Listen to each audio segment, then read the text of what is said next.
Professor Jaishankar sir की जोहार, professor Jaishankar sir की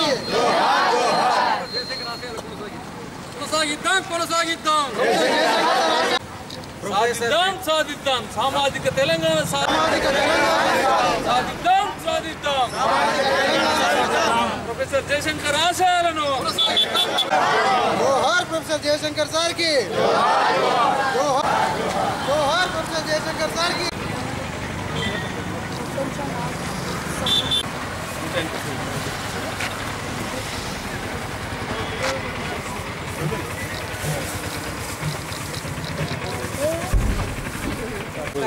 ప్రొఫెసర్ స్వాగతం సుస్వాగతం.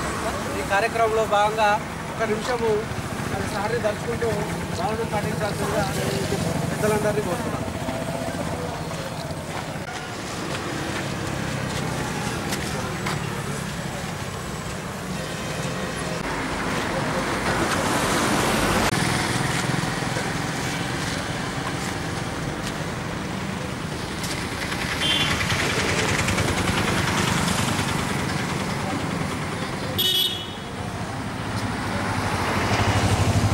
జయశంకర్ సార్ గారి ఆశయాలను మరి కొనసాగించాల్సిన బాధ్యత మరి ఇటు ప్రభుత్వమైన టీఆర్ఎస్ ప్రభుత్వంపై ఉంది. అదేవిధంగా యువతకు కూడా మరి జయశంకర్ సార్ ఆశయాలను కొనసాగించాల్సిన బాధ్యత ఉన్నదని మరొకసారి గుర్తు చేస్తూ ఇటు కార్యక్రమానికి మా ఆహ్వానాన్ని మన్నించి ఇచ్చేసినటువంటి ప్రభుత్వాలందరికీ స్వాగతం తెలుపుతూ ముందుగా ఈ కార్యక్రమాన్ని ఉద్దేశించి మాట్లాడాల్సిందిగా తుగిటి గంగాధర్ గారిని పౌరునికి ఉద్యోగం వచ్చే విధంగా, రైతులు సురక్షితంగా ఉండే విధంగా, ప్రతి వ్యక్తి కూడా ఆయురారోగ్యంగా సరైన వ్యవసాయ పనిముట్లు, సరైన విద్యా విధానంతో పాటు అందరు సురక్షితంగా ఉన్నప్పుడే వారికి నిజమైన నివాళులు ఆ రకంగా ప్రభుత్వాలు చొరవ తీసుకొని పనిచేయాలి. ప్రతి రాజకీయ పార్టీ కూడా ఆ రకంగా ప్రోత్సహించాలి. ప్రతి పౌరుల ఉద్యమాన్ని సిద్ధం చేస్తే నేడు ఉన్నటువంటి ప్రభుత్వం దానికి భిన్నంగా పనిచేస్తూ ఉన్నది. ఆ దిశగా ప్రయత్నం చేసినప్పుడే నిజంగా జయశంకర్ యొక్క కళలు సాకారం చేసి వారి యొక్క ఆత్మకు శాంతి చేకూరుతుంది. కాబట్టి తప్పకుండా ప్రభుత్వాలు జయశంకర్ యొక్క ఆశయ సాధన కోసం ముందుకెళ్ళని చెప్పి మేము విజ్ఞప్తి చేస్తూ వారి యొక్క సేవలు చిరస్మరణీయంగా విద్యార్థి లోకం కానీ తెలంగాణ ఉన్న మేధావులందరూ కూడా మరి ఎప్పటికి కూడా గుర్తుపెట్టుకొని వారి ఆశయ సాధన కోసం కలిసికట్టుగా మరి వారు కోరుకున్నటువంటి తెలంగాణ కోసం కలిసికట్టుగా పనిచేసే ఉద్యమ ఫలితాలు సాధించుకుందామని చెప్పి మరొకసారి జయశంకర్ గారికి ఉద్యమ నివాళులు తెలంగాణ రాష్ట్ర సాధన కొరకే బ్రహ్మచారిగా ఉండి పెళ్లి చేసుకోకుండా తనకు ప్రొఫెసర్గా వచ్చిన జీతాన్ని కూడా మొత్తం గల్లీ గల్లీ తిరిగి ఊరూరు తిరిగి ప్రతి మండలంలో కూడా సదస్సులు ఏర్పాటు చేసి ప్రజలందరినీ చైతన్యపరిచినటువంటి మహా గొప్పవేత్త ఆయన. మన తెలంగాణ జాతిపిత. మరి ఆయన అనుకున్నటువంటి, ఆయన కోరుకున్నటువంటి తెలంగాణను సాధించేంత వరకు మనందరం కూడా కలిసికట్టుగా పోరాటం చేయాలి. నిద్రపోనియద్దు ఈ పాలకులను, మరి మనం కూడా నిద్రపోవద్దని కూడా ఈ సందర్భంగా తెలియజేసుకుంటూ ఇటు అవకాశం ఇచ్చిన పెద్దలందరికీ కూడా కృతజ్ఞతాపూర్వక వందనం తెలియజేసుకుంటూ 4 సంవత్సరాలు అయినప్పటికీ కూడా ఇప్పటికి కూడా నీళ్లు నిధులు నియామకాలు చేశారనే సందర్భాన్ని గుర్తు చేస్తూ ఉన్నాను. ఇది ఒక రాక్షస పాలన, నియంత్రిత పాలన, ఇది ఒక దేర్దిమాక్ పాలన చెప్పి సందర్భంగా కోరుతా ఉన్నాను. అదేవిధంగా ఈ రోజుల్లో కేసీఆర్ చెప్పినటువంటి మాట చెప్తా ఉన్నాను. మరి తెలంగాణ వస్తే ధర్నాలు ఉన్నాయి, రాస్తారోకలు ఉన్నాయి, ఏవి ఉన్నాయని చెప్పి సందర్భాన్ని గుర్తు చేస్తూ ఉన్నాను. కేసీఆర్ ప్రతిరోజు ఈ రాష్ట్రంలో ఎక్కడ చూసినా ధర్నాలు, రాస్తారోకలు అని ఈ సందర్భంగా నేను చెప్తా ఉన్నాను. హైదరాబాద్లో మెయిన్గా ఉన్నటువంటి ధర్నా చౌక్ కూడా ఎత్తేసినటువంటి ఘనత మరి కేసీఆర్కి చెందిన చెప్పి సందర్భంగా కోరుతా ఉన్నాను. ఏది ఏమైనా సోదరులారా, స్నేహితులారా, మీరు చిన్నపిల్లలు, చిన్నవాళ్ళు రానున్న రోజుల్లో వాస్తవాన్ని గ్రహించండి. ఈ యొక్క హక్కుల కోసం పోరాటం చేయండి. కేసీఆర్ కాదు, కేసీఆర్ గారిని అయ్యొచ్చినా కూడా మరి భయపడాల్సిన అవసరం లేదని చెప్పి సందర్భంగా కోరుకుంటూ ఈ అవకాశం ఇచ్చి మీ అందరికీ కూడా పేరు పేరున యొక్క నమస్కారం. జై హింద్, జై తెలంగాణ. ఈ లక్ష్యం తెలంగాణ సాధించుకున్నాము. జయశంకర్ గారు తొలి దఫా, మలి దఫా అన్ని ఉద్యమాలకు కూడా మార్గనిర్దేశకంగా ఉండి ఉద్యమానికి దిశానిర్దేశం చేసి తెలంగాణ సాధించడంలో కృషి చేసిన జయశంకర్ గారికి ఘనమైన నివాళులు అర్పిస్తూ ఉన్న తెలంగాణ కేవలం భౌగోళిక తెలంగాణ మాత్రమే సాధించుకోవడం జరిగింది. నిజంగా జయశంకర్ గారు కళలు కన్నా సామాజిక తెలంగాణ ఇప్పటివరకు లేదు. ఇప్పుడున్న ఏదైతే ప్రభుత్వం తెలంగాణ రాష్ట్ర ప్రభుత్వం ఉందో ఇది పాలన ఏ విధంగా ఉందంటే ఏ అయితే అధికార పార్టీ ఉందో ఈ పార్టీని పాతరేసే వరకు కాళోజీ గారి ఆశయాలు ఏదైతే చెప్పినాడో ప్రాంతీయతరుడైతే తరిమి కొట్టినాం వాళ్ళు బయట ఉన్నారు.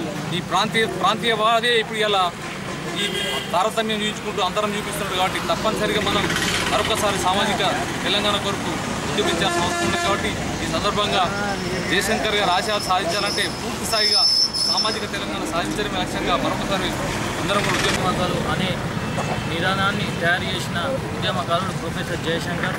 ఆయన తెలంగాణ పాత్రలో కీలక పాత్ర వహించిండు. ఆయన తెలంగాణ చూడకపోవడం చాలా బాధాకరం. ఆయన కోరుకున్న తెలంగాణ సామాజిక తెలంగాణ ఆయన ఈరోజు ఉన్నట్టుండే రెండో దశగా సామాజిక తెలంగాణ కోసం పోరాడుతుండే అని భావిస్తున్నాను. ఈరోజు తప్పుల్లో తెలంగాణ రాష్ట్ర ప్రజాస్వామ్యం నడుస్తుంది. ఈరోజు ఆ ప్రొఫెసర్ జయశంకర్ సార్ ఉన్నట్టయితే మన తెలంగాణ రాష్ట్రం ఎంతో బాగుపడుతుందని భావిస్తున్నాను.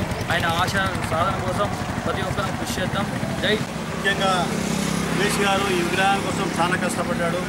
చాలా కష్టపడి తాను నిర్ణయం చూసినందుకు వారికి ప్రత్యేక అభినందనలు తెలియజేసుకుంటూ ప్రొఫెసర్ జయశంకర్ వారి త్యాగం మొత్తం తెలంగాణ కోసం చేయడం జరిగింది.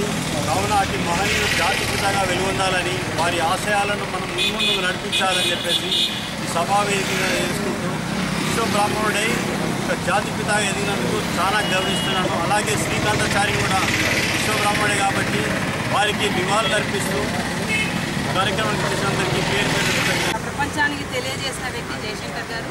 ఆ జయశంకర్ గారి ఆశయాలు అలాగే ఆయన జీవితాన్ని తెలంగాణకు అర్పించిన వ్యక్తి.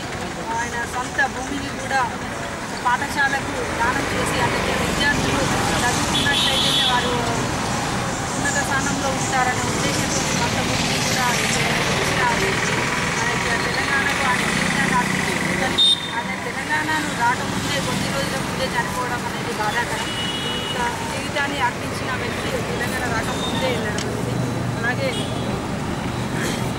జయశంకర్ గారి ఆశయాలు తెలంగాణ వచ్చిన తర్వాత సామాజిక తెలంగాణ వస్తుంది, ప్రతి ఒక్కరికి ఉద్యోగాలు వస్తాయి, సామాజికత వస్తుందనే ఉద్దేశంతో తెలంగాణ పోరాటం చేయడం జరిగింది. కానీ ఇప్పుడు వచ్చిన తెలంగాణ బంగారు తెలంగాణ బంగారు తెలంగాణ కనీసం సామాజిక తెలంగాణ కూడా రాలేదు.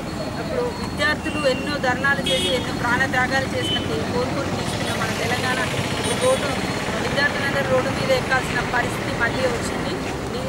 విద్యార్థులు యువత తలుచుకుంటే ఏదైనా సాధించగలం అనడానికి తెలంగాణ తీసుకొచ్చిన ఒక నిదర్శనము.